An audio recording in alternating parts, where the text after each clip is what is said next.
Hi everyone, my name is Chanbija and this is day 20 of my English communication practice.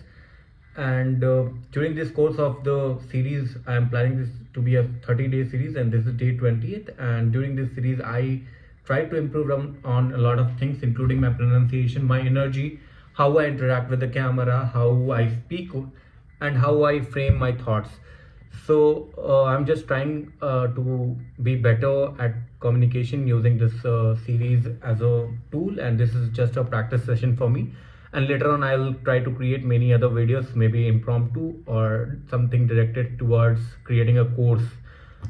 So right now I'm reading this book called Man's Search for Meaning, and I'm almost halfway. I've crossed halfway through the book, and this book has two parts. One is author's experience in the concentration camp, and later part is logotherapy, basically a thesis which was developed by author during during his pre-arrest era, while he was basically incarcerated in the Nazi Germany in Austria, basically where he was taken to a camp where all the Jews were kept, and one of the counts says that a lot of people died, like 6 million Jews were killed during that course. And there is another thing that the author doesn't claim this to be a fact, full book, or it's just a memoir of someone who has lived inside the prison. And I'll try to raise it up. And yeah, in attempt this psychological presentation and psychopathological explanation of the typical characteristics of a concentration inmate, I may give the impression that human being is completely and unavoidably influenced by his surroundings. In this case, the surroundings being the unique structure of the camp life, which forced the prisoner to conform his conduct to a certain set of pattern. And basically, the author was given in charge of a medical hut where he was supposed to clean everything, and the people used to come there and see whether he's doing his job well and keeping the hut tidy or not. So there, the author also lost a lot of patience with the typhus patients, and it was very difficult for him to survive. And he was becoming them, like them means like the prisoners who the prison supervisors who were torturing people, and he was becoming like them, and he was not liking it. He was actually losing himself. So that is what the author is describing in these phrases. But what about human liberty? Is there no spiritual freedom in regard to behavior and reaction to any given surroundings? In that theory, true, which would have us believe that man is no more than a product of many conditional and environmental factors, be they of a biological, psychological, or sociological nature. In man, is man but an accidental product of these? Most important, do the prisoner's reaction to do singular world of the concentration camp prove that man cannot escape the influences of his surroundings? Does man have no choice of action in the face of such circumstances? We can answer this question from experience as well as on principle. The experiences of the camp life shows that the man does have a choice of action. There were enough examples, often of a heroic nature, which prove that apathy could be overcome, irritability suppressed. Man can preserve a vestige of spiritual freedom, of independence of mind, even in such terrible conditions of psychic and physical stress. So, author here is saying basically, first he is asking a question whether we are accidental product of our conditioning, be it environmental, sociological, physiological, or other things, the atmosphere around a person. But then he says that there are exceptions, and there are cases where a lot of people have maintained their empathy and were able to overcome apathy and suppress their irritability, and there were such heroic instances. So yeah, this is possible, and they were able to do so in such psychic and physical stress, which is remarkable. We who lived in concentration camps can remember the men who walked through the huts comforting others, giving away their last piece of bread. They may have been few in number, but they have but they offer sufficient proof that everything can be taken away from man but one thing, the last of human freedoms, to choose one's attitude to any given set of circumstances, to choose one's own way. And there were always choices to make. Every day, every hour offered the opportunity to make a decision which determined whether you would or would not submit to those power who threatened to rob you of your very self, your inner freedom, which determined whether or not you would become the plaything of circumstance, renouncing freedom and dignity to become molded into the form of typical inmate. So this is one of the crucial lines. I think this is one of those lines which says that every hour there has you have to make that decision whether you will submit or not submit, whether you lose your inner freedom or not lose your inner freedom, and whether you will become a typical inmate or not, whether you will become a plaything of the circumstances which surrounds you. Seen from this point of view, the mental reactions of the inmates of a concentration camp must seem more to us than the mere expression of certain physical and sociological conditions. Even though conditions such as lack of sleep, insufficient food, and various mental stresses may suggest that inmates were bound to react in certain ways. In the final analysis, it becomes clear that the sort of person the prisoner became was the result of an inner decision and not the result of camp influences alone.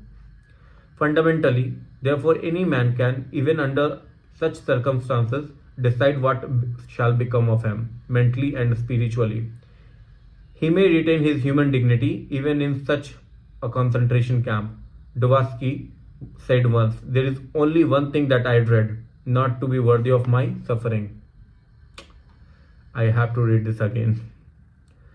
There is only one there is only one thing that I would dread, not to be worthy of my sufferings. These words subsequently came to my mind after I became acquainted with those martyrs whose behavior in camp, whose suffering and death bore witness to the fact that the last inner freedom cannot be lost. It can be said that they were only worthy of their sufferings. The way they bore their sufferings was a genuine inner achievement. It is this spiritual freedom which cannot be taken away that makes life meaningful and purposeful.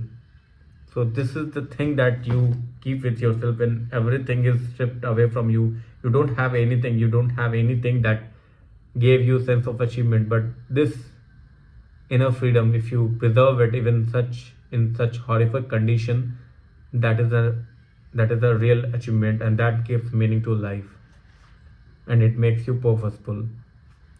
An active life serves the purpose of giving man the opportunity to realize in creative work, while a passive life of enjoyment affords him the opportunity to obtain fulfillment in experiencing beauty, art, or nature.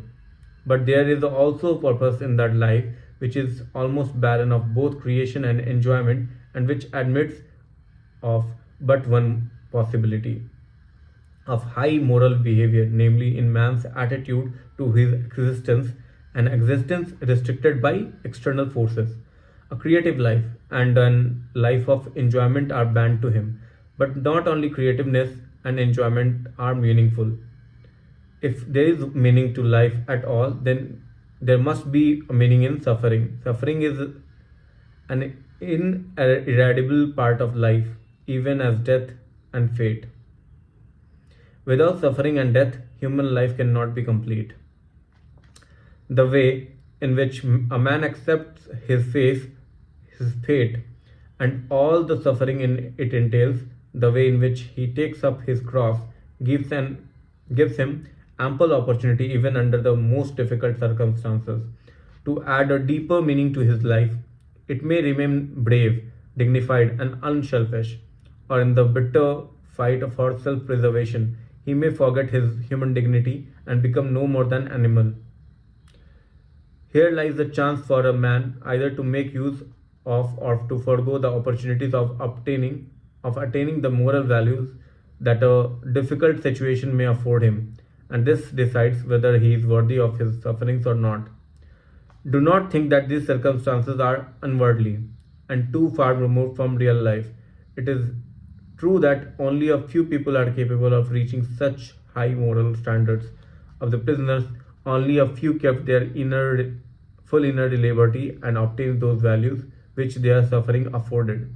But even one such example is sufficient proof that man's inner strength may raise him above his outward fate. Such men were not only in concentration camp. Everywhere, man confronted with fate with the chance of achieving something through its own suffering. So today I'm distracted at all a lot, but there are a lot of things that has been said in this video which I think I should read again and understand it fully, because I think this is the part where the author starts to talk about the meaning of life and meaning of life through sufferings, which is interesting. He also talks about the heroics that he saw in the camp, where a person was able to maintain his dignity, maintain the inner freedom, and was able to maintain all his virtues in the camp, even while he was going through horrific things in his own life, in the atmosphere he was in. And he was able to give the last piece of bread, and he died dignified. So that sort of thing gives you that human is not just a product of the circumstances he is thrown in, but more of a product of how he responds to that situation, that stressors, and how his inner self react to those situations. So I think that gives meanings to life, and that was day 20th of my 30-day series. And this is Man's Search for Meaning by Viktor E. Frankl. So yeah, I'll see you in the next video. Bye.